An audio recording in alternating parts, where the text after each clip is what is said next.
अस्सलाम वालेकुम dear students, welcome to the connected class of chemistry. आज का जो लेक्चर होगा चैप्टर नंबर 4 हमने स्टार्ट किया हुआ था, इलेक्ट्रोलाइसिस ऑफ डिफरेंट इलेक्ट्रोलाइट्स, जिसमें से हमने लास्ट पे जो पढ़ा था electrolysis of dilute aqueous solution. और उसमें मैंने आपको एक वीडियो साथ में शेयर की थी, कुछ बच्चों ने देखी है या नहीं। तो उसमें हम इस इक्वेशन को बैलेंस करना आपको सिखा रहे होते हैं कि ये जो OH नेगेटिव है, ये जब इलेक्ट्रॉन लूज़ करेगा साथ ऑक्सीजन बनेगी, तो इसको हम बैलेंस कैसे करेंगे। तो वो वीडियो आप तमाम बच्चों ने अच्छे तरीके से देखनी है, क्योंकि 3-4 इलेक्ट्रोलाइसिस के अंदर ये जो हाइड्रोक्साइड आइंस हैं ये ऑक्सीजन के अंदर ऑक्सीडाइज हो जाते हैं। ठीक है, तो नेक्स्ट हमारा जो इलेक्ट्रोलाइसिस है dilute sulphuric acid using platinum electrodes. अब हमने जो एनोड और कैथोड यूज़ करने हैं यहाँ पे, क्योंकि इलेक्ट्रोलाइटिक सेल है, इलेक्ट्रोलाइटिक सेल के अंदर वो एनोड और कैथोड कैसे बनते हैं कि जिस टर्मिनल को आप बैटरी के पॉजिटिव से जोड़ेंगे वो एनोड बन जाता है, और जिसको आप बैटरी के नेगेटिव के साथ जोड़ते हैं वो कैथोड बन जाता है। और उसके बाद जो आगे चलें तो प्लाटिनम मेटल हम यूज़ करेंगे एज इलेक्ट्रोड्स। इसमें जो आपको थोड़ा थोड़ा मैं साथ साथ गाइड करता जाता हूँ, आपने तवज्जो से ये बात देखनी है और सुननी है। अच्छा, यहाँ पे जो एनोड है, एनोड और कैथोड, और उसको हम कंबाइनली क्या लिख रहे हैं कि ये क्या हैं, इलेक्ट्रोड्स हैं। आपने इलेक्ट्रोड्स, अब इलेक्ट्रोड्स कौन सा हम यूज़ कर रहे हैं, प्लाटिनम इलेक्ट्रोड्स, पीटी, जिसको हम प्लाटिनम लिख रहे हैं। अब इसमें जो हम वाटर के साथ साथ एक इलेक्ट्रोलाइट ऐड कर रहे हैं जो कि क्या है, सल्फ्यूरिक एसिड। अब सल्फ्यूरिक एसिड का फार्मूला क्या होता है, H2SO4, और ये डाइल्यूट है, डाइल्यूट एक्वस स्टेट के अंदर। डाइल्यूट मीन कि इसकी कंसनट्रेशन कम से कम होगी। अब यहाँ पे हम सल्फ्यूरिक एसिड क्यों यूज़ कर रहे हैं, इसके इलेक्ट्रोलाइसिस का पर्पस क्या है, क्योंकि जो वाटर है वो प्योर स्टेट के अंदर अगर उसको हम डीआयनाइज कर देते हैं, प्योर स्टेट के अंदर उसकी मिनरल फॉर्म कम से कम कर देते हैं, तो वो इलेक्ट्रिसिटी को कंडक्ट नहीं करता या बहुत कम वैल्यू के अंदर कंडक्शन करता है। जबकि सल्फ्यूरिक एसिड की कंडक्शन वाटर से ज़्यादा हो जाती है। तो हम यहाँ पे सल्फ्यूरिक एसिड यूज़ करेंगे। सबसे पहले सल्फ्यूरिक एसिड की आयनाइजेशन हो रही है। आयनाइजेशन मीन कि सल्फ्यूरिक एसिड ब्रेक डाउन होकर इसके आइंस के अंदर कन्वर्ट होगा। मीन्स कि जब आप सल्फ्यूरिक एसिड को ब्रेक करते हो तो इससे हाइड्रोजन और सल्फेट आयन जनरेट होता है। अब सल्फेट आयन का जो फार्मूला होगा SO4 2 नेगेटिव, और जो हाइड्रोजन है H पॉजिटिव। अब यहाँ पे ये 2 क्यों लगाया गया है कि इस साइड पे हाइड्रोजन एटम 2 हैं, तो उसको बैलेंस करने के लिए हम यहाँ पे 2 का नंबर मल्टीप्लाई करेंगे। और उसके बाद जो वाटर है, वाटर 2 आइंस के अंदर ब्रेक डाउन होता है, एक हाइड्रोजन और दूसरा हाइड्रोक्साइड आइंस। अब दोबारा से हाइड्रोजन को बैलेंस करने के लिए आप 2 का नंबर यहाँ पे इसने लगा दिया है। लेकिन यहाँ पे फर्स्ट ऑफ ऑल इक्वेशन कैसे जाएगी, जब हाइड्रोजन और किस में चले जाएंगे, H पॉजिटिव और OH नेगेटिव। ये इक्वेशन यहाँ पे क्या हो जाएगी, बैलेंस्ड है। अच्छा, उसके बाद आगे चलें तो during electrolysis hydrogen ions move towards the cathode. अब यहाँ पे हमारे पास 2 टर्मिनल्स हैं, एक कैथोड है और दूसरा क्या है, एनोड। अब कैथोड के ऊपर चार्ज क्या होता है, नेगेटिव, और एनोड के ऊपर चार्ज क्या होता है, पॉजिटिव। हमारे पास जो सारे के सारे पॉजिटिव चार्जेस होंगी वो कैथोड की तरफ जाएंगे। हमारे पास जो पॉजिटिव चार्जेस हैं दोनों केसेस में वो हाइड्रोजन है, तो हाइड्रोजन किस तरफ जाएगी, कैथोड की तरफ। कैथोड क्या करेगा, कैथोड इसको इलेक्ट्रॉन्स दे के रिड्यूस कर देगा। अब जो हाइड्रोजन है सबसे पहले क्या होगा कि H पॉजिटिव जा रहा है, इलेक्ट्रॉन लेके किस में कन्वर्ट हो जाएगा, H2 के अंदर।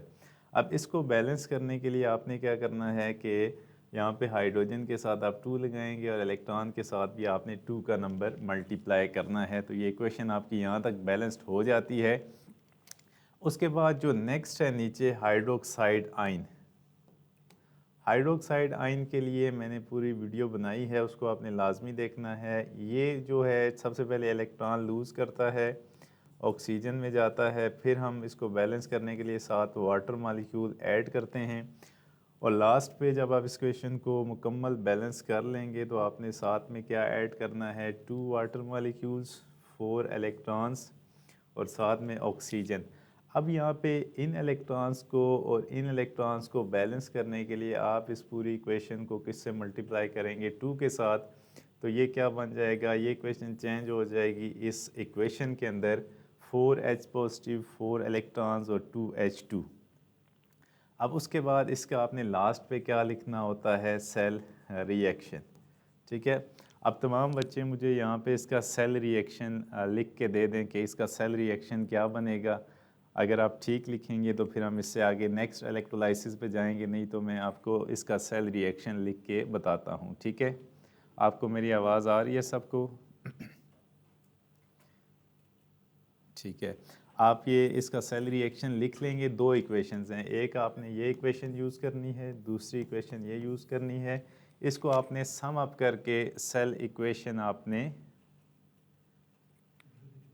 अच्छा यहाँ पे आपने 2 चीज़ें 2 इक्वेशंस हैं वो आपने यूज़ करनी है। एक इक्वेशन मैंने आपको ये बताई है, दूसरी इक्वेशन आप ये यूज़ करेंगे। ठीक है,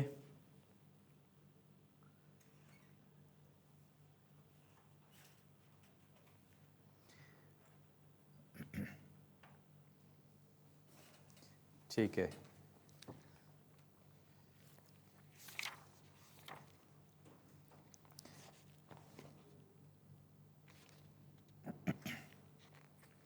अच्छा, मैं आपको यहाँ पे ये इक्वेशन लिख के देता हूँ, ज़रा आप इसको सम अप करें।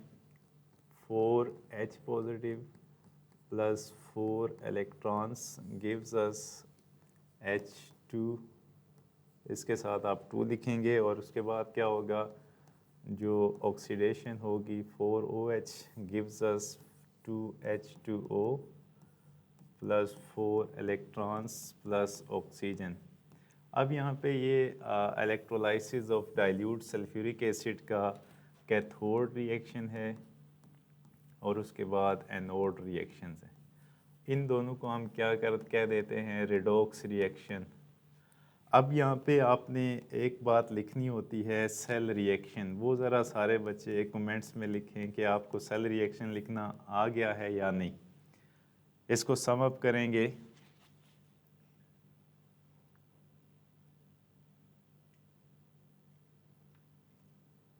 जल्दी से।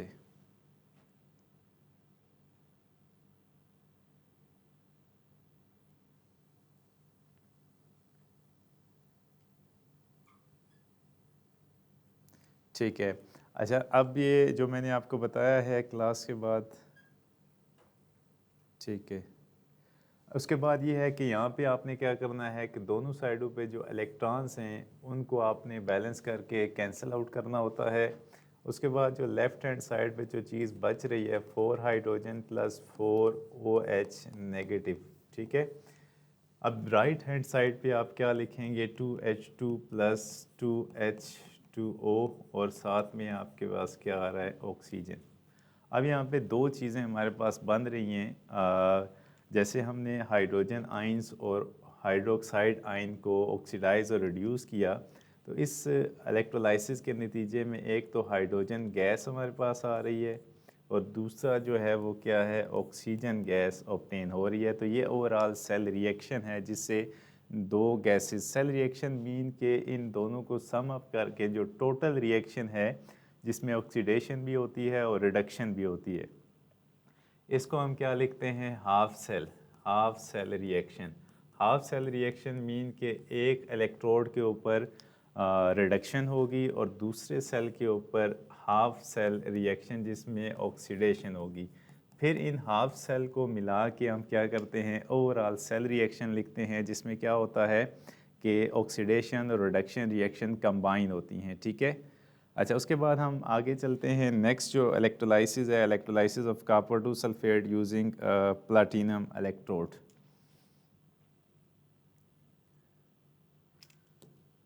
ठीक है, अच्छा उसके बाद नेक्स्ट इलेक्ट्रोलाइसिस है। अब यहाँ पे इसके जो प्रोडक्ट्स हैं वो मैंने आपके साथ शेयर कर दिए हैं कि अगर आप सल्फ्यूरिक एसिड यूज़ करते हो और ये क्वेश्चन आ जाता है कि सल्फ्यूरिक एसिड के प्रोडक्ट्स क्या हैं, तो ये आपने याद रखना है कि हाइड्रोजन और ऑक्सीजन गैस यहाँ पे ऑब्टेन होती है ऑक्सीजन जो है वो एनोड के ऊपर ऑब्टेन होती है और हाइड्रोजन जो है वो कैथोड के ऊपर ऑब्टेन होती है। और इसमें हम कौन सा इलेक्ट्रोड यूज़ करते हैं, प्लाटिनम इलेक्ट्रोड यहाँ पे यूज़ करेंगे। नेक्स्ट जो हमारी इलेक्ट्रोलाइसिस है, electrolysis of copper 2 sulphate using platinum electrodes. अब यहाँ पे बार बार प्लाटिनम इलेक्ट्रोड आ रहा है, तो इसका क्या मतलब होता है कि ये इनर्ट इलेक्ट्रोड्स हैं। इनर्ट इलेक्ट्रोड्स के इलेक्ट्रोलाइसिस के अंदर टेक पार्ट नहीं करते, रिएक्शन में इन्वॉल्व नहीं होते। अब सबसे पहले आपने कॉपर 2 सल्फेट जो इलेक्ट्रोलाइट है वो हम कौन सा यूज़ कर रहे हैं, कॉपर 2 सल्फेट। कॉपर 2 सल्फेट के लिए सबसे पहले आपको फार्मूला पता होना चाहिए। कॉपर 2 सल्फेट क्या होता है, CuSO4। सबसे पहले ये इस पैराग्राफ के अंदर जो चीज़ें बताई जा रही हैं कि ठीक है, आपको सेल रिएक्शन की समझ आ गई है। अच्छा ठीक है, आप इस इक्वेशन में आप सेल रिएक्शन ख़ुद लिखेंगे, जो बच्चे मेरे साथ साथ चल रहे हैं वो मुझे आंसर देंगे, ठीक है। अब सबसे पहले जब भी हम इलेक्ट्रोलाइट यूज़ करते हैं तो यहाँ पे इलेक्ट्रोलाइट कौन सा है, कॉपर 2 सल्फेट, हम उसकी इलेक्ट्रोलाइसिस करना चाह रहे हैं। और ये इलेक्ट्रोड यहाँ पे कौन सा है, प्लाटिनम इलेक्ट्रोड। सबसे पहले अगर आप इस पैराग्राफ को पढ़ें, the aqueous solution of copper 2 sulphate contains copper ions and sulphate ions from copper 2 sulphate and hydrogen and oxide hydroxide आइन फ्रॉम वाटर। ये आएंगे कहाँ से, तो सबसे पहले आपने कॉपर 2 सल्फेट जो कि एक्वस फॉर्म में अंदर है, इसको आयनाइज करोगे। जो ही इलेक्ट्रिसिटी पास होती है तो ये अपने आइंस के अंदर ब्रेक डाउन हो जाता है, ठीक है। ये आपको इसकी ionization of electrolyte copper 2 sulphate.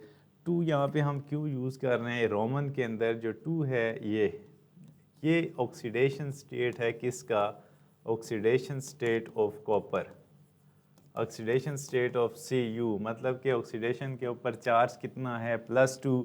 तो इसके लिए हम रोमन के अंदर लिख रहे हैं कि कॉपर 2 सल्फेट के कॉपर के ऊपर इस कंपाउंड में चार्ज जो है वो +2 होगा।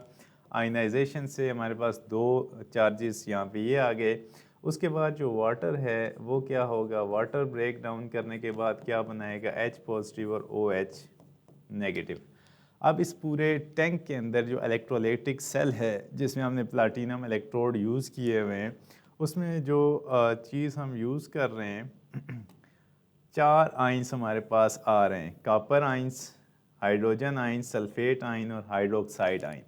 अब कॉपर और हाइड्रोजन के दरमियान कंपैरिजन होगा कि कौन सी चीज़ जाके कॉपर रिड्यूस होगा या हाइड्रोजन रिड्यूस होगा। जब आप कॉपर सल्फेट यूज़ करते हैं तो इस केस में हाइड्रोजन गैस ऑब्टेन नहीं होगी, यहाँ से कॉपर इलेक्ट्रॉन्स ऑब्टेन करके किस में चला जाता है, कॉपर मेटल के अंदर, सॉलिड फॉर्म के अंदर चला जाता है। इसके अगर रिएक्शंस को आप लिखते हैं तो रिएक्शंस कैसे आ जाएंगे, जो हमारे पास क्या है,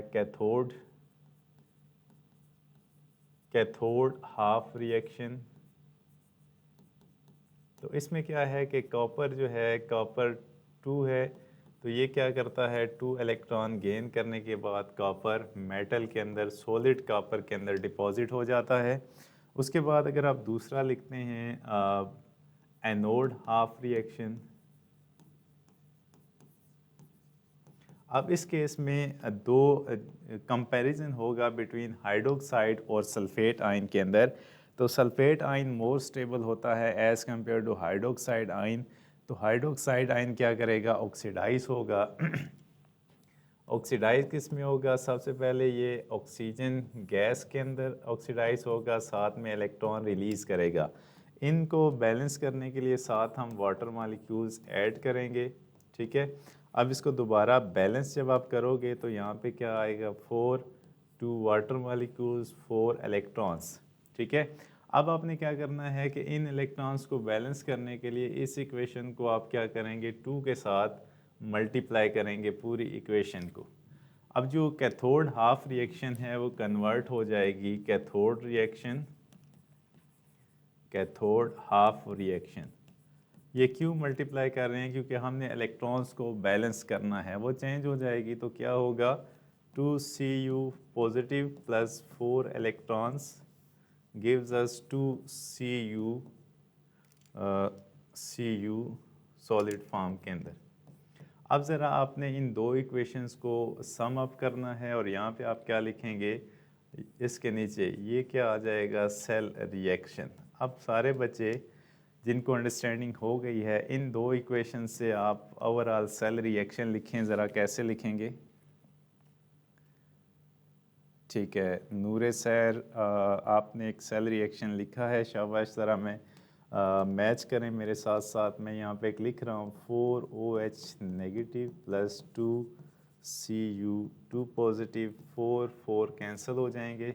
ठीक है, उसके बाद क्या आ जाएगा 2H2O प्लस O2 और प्लस क्या आ जाएगा 2Cu।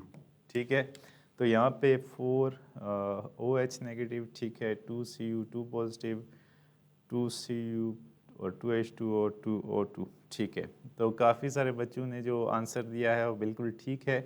तो ये आप बच्चों को अंडरस्टैंडिंग हो गई है। एक एक्स्ट्रा चीज़ जो कि सेल रिएक्शन है। अब जो हम सेल रिएक्शन पढ़ते हैं, टोटल नेट रिएक्शन के सेल के अंदर रिएक्शन क्या हो रहा है, जिसमें ऑक्साइड आयन और कॉपर 2 जिस तरह हमने अलग अलग लिखा था, आप सम करके लिख रहे हैं। तो यहाँ से कौन सी चीज़ बन रही है, ऑक्सीजन और कॉपर मेटल यहाँ पे हमें ऑब्टेन हो रहा है फ्रॉम कॉपर 2 सल्फेट, जो इलेक्ट्रोलाइट हम यूज़ कर रहे हैं। ठीक है, ठीक है, बिल्कुल ठीक है। अभी हम नेक्स्ट इलेक्ट्रोलाइसिस की तरफ जाएंगे। अभी आपका यहाँ पे कोई क्वेश्चन है तो मुझे आप बताएंगे, नहीं तो हम आगे चलते हैं। एक बात यहाँ पे लिखी गई है कि कॉपर 2 सल्फेट का जो कलर होता है, वो आप बच्चों को पता है कि कॉपर सल्फेट किस कलर में होता है, CuSO4।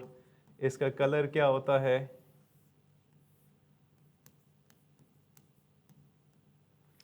कॉपर सल्फेट का कलर क्या होगा, colourless, no. First of all इसका कलर क्या हो, ब्लू, यस ब्लू। सबसे पहले जो आप लैब से कॉपर सल्फेट लेते हैं वो किस कलर में होता है, ब्लू कलर के अंदर।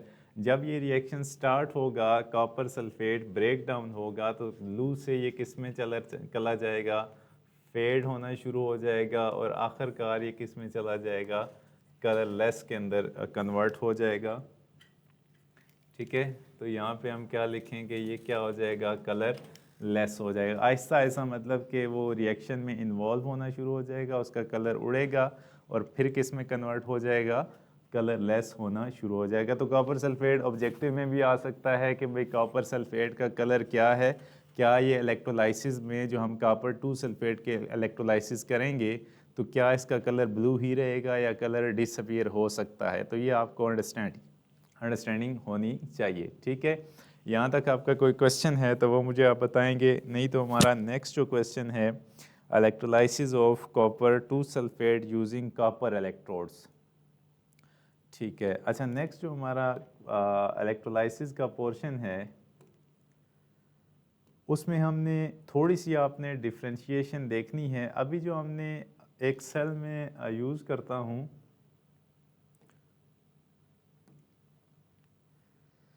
ठीक है, अभी जो हमने काम किया है ये आपने देखना है कि ये जो अभी हम काम करके हटे हैं, इसमें और इसमें क्या फ़र्क है। ठीक है, फिर आपको अंडरस्टैंडिंग हो जाएगी। ठीक है, यहाँ पे हम क्या बनाएंगे, इलेक्ट्रोड्स।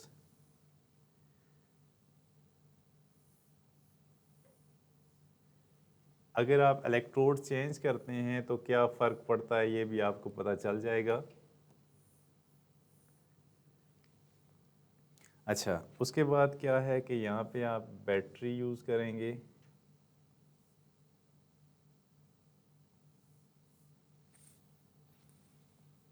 ठीक है, अच्छा उसके बाद इसके साथ भी आप बैटरी यूज़ करेंगे।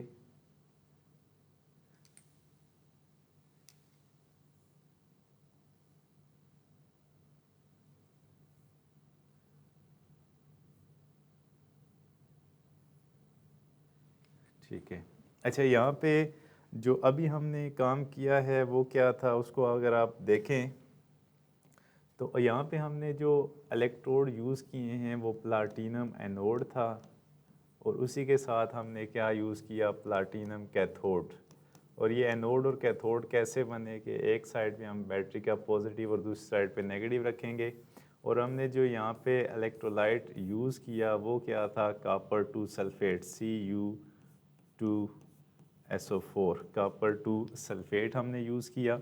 और यहाँ पे आइंस कितने थे, Cu2 पॉजिटिव था, SO4 2 नेगेटिव था, और क्या था, OH नेगेटिव, और साथ में क्या था, H पॉजिटिव।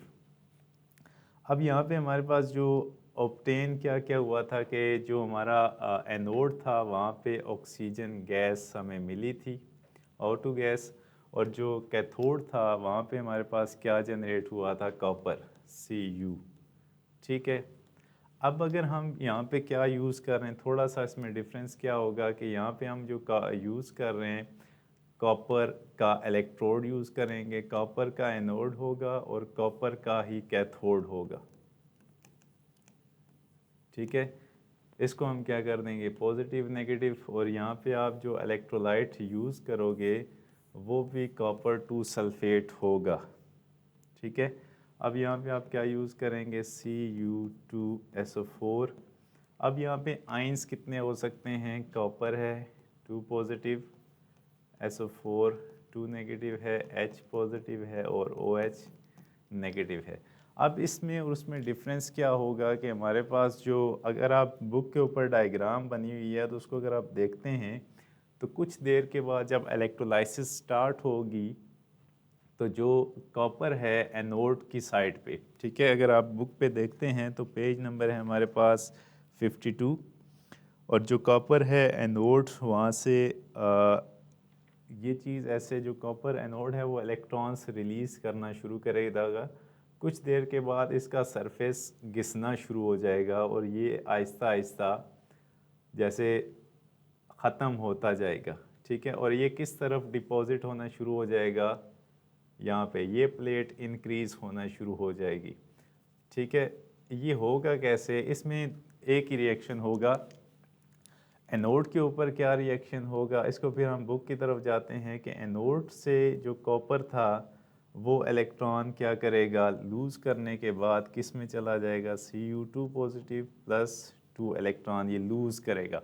और जो कैथोड होगा, कैथोड के ऊपर जो पॉजिटिव चार्जेस हैं, जैसे Cu2 पॉजिटिव है, Cu2 पॉजिटिव ये 2 इलेक्ट्रॉन गेन करने के बाद किस में चला जाएगा, Cu के अंदर, Cu मेटल के अंदर। मतलब जो कैथोड एनोड है वो कमज़ोर होता जाएगा, वहाँ से जो कॉपर है वो मेल्ट होके टूट के यहाँ पे इस साइड पे आके डिपॉजिट होना शुरू हो जाएगा। ये प्लेट बढ़ती जाएगी, ये प्लेट कम होती जाएगी। यहाँ पे ये किस मकसद के लिए यूज़ किया जाता है, यहाँ पे वो आपने कॉपर यूज़ करना है जो कि इम्प्योर कॉपर है। इम्प्योर कॉपर मीन के इसके अंदर बहुत सारी इम्प्योरिटीज़ हो सकती हैं। वो इम्प्योरिटीज़ क्या हो सकती हैं, सिल्वर हो सकता है, या कोई और XYZ कोई एलिमेंट हो सकता है। इसमें से जितना भी प्योर कॉपर है वो ब्रेक डाउन होने के बाद कहाँ डिपॉजिट होगा, कैथोड के ऊपर। और जो सारे के सारे मेटल्स हैं, इम्प्योरिटी एटम्स हैं कॉपर के अंदर, वो यहाँ पे क्या हो जाएंगे, नीचे सेटल डाउन होते जाएंगे। ठीक है। यहाँ पे सारे के सारे कौन से एटम्स आएंगे, इम्प्योरिटीज़।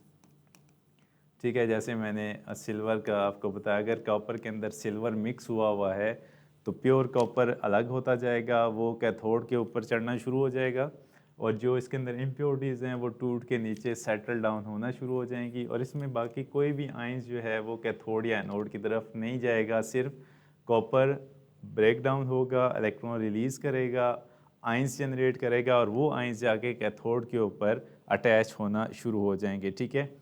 अच्छा, उसके बाद आप इसका सेल रिएक्शन ओवरऑल लिख सकते हैं, वो ज़रा देखें। इसका सेल रिएक्शन लिखें और फिर हम बुक की तरफ जाते हैं और क्लास को ओवर करते हैं। ठीक है। इसका आप सेल रिएक्शन लिखें टोटल।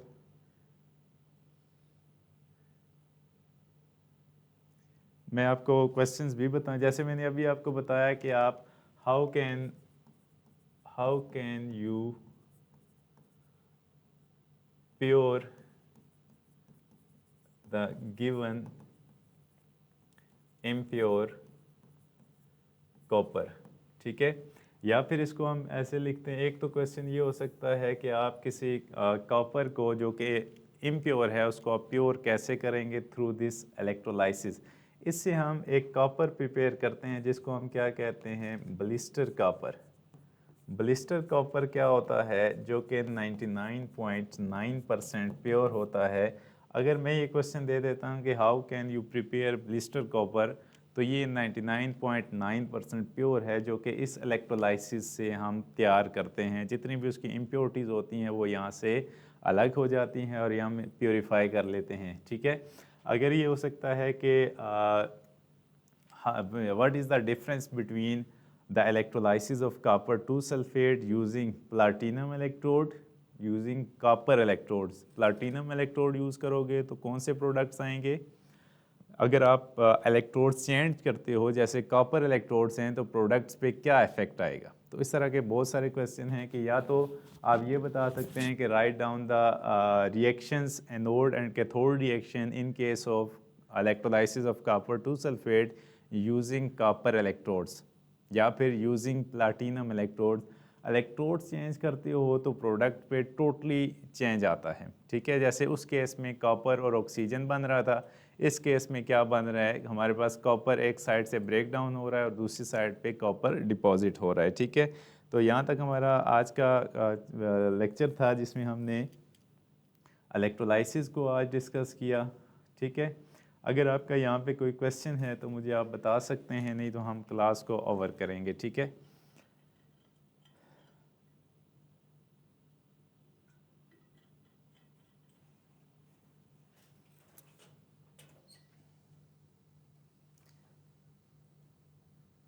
जी ये डायग्राम्स वगैरह आपको अंडरस्टैंडिंग होगी तो आप बना सकेंगे। वैसे बुक में तो इसने दी नहीं है। बाज़ औक़ात हम जब बच्चों को बता रहे होते हैं तो साथ इस तरह के क्वेश्चंस पूछ भी लेते हैं। ठीक है, तो आपको जो क्लास में समझाया जाता है वो पेपर को मद्देनज़र रख के समझाया जाता है कि पेपर में क्वेश्चन कहाँ से आ सकते हैं, कैसे आ सकते हैं। तो हम हर तरह की डायग्राम आपके सामने रखते हैं। जैसे एक सेल चेक था जिसमें 2 डायग्राम्स बुक में पूछी गई हैं कि आप इलेक्ट्रोलाइटिक सेल बनाएं इस तरह का, तो आपको ये सेल बनाने आने चाहिए इलेक्ट्रोलाइटिक। ठीक है, क्लियर है? ठीक है, ठीक है। तो अभी जो नेक्स्ट होगा कल इंशाल्लाह हम जितनी इलेक्ट्रोलाइसिस पढ़ी हैं बिफोर एप्लीकेशन इलेक्ट्रोप्लेटिंग, कल का एक नया लेक्चर होगा इलेक्ट्रोप्लेट। उससे पहले हमने ये जो आज तक इलेक्ट्रोलाइसिस पढ़ी हैं इनको हम सम अप करेंगे। इसका खुलासा कल देखेंगे कि अगर हम डाइल्यूट एक्वस सॉल्यूशन यूज़ करते हैं तो उसके क्या प्रोडक्ट्स होते हैं, अगर आप कंसनट्रेटेड एक्वस सॉल्यूशन यूज़ करते हो तो उसके क्या प्रोडक्ट्स होते हैं। ये एक तरह का शार्ट क्वेश्चन आता है पेपर में, तो कल इंशाल्लाह इसको डिस्कस करेंगे। मैं आपका इंस्ट्रक्टर मोहम्मद इदरीस साहब से इजाज़त चाहूँगा। अल्लाह हाफ़िज़।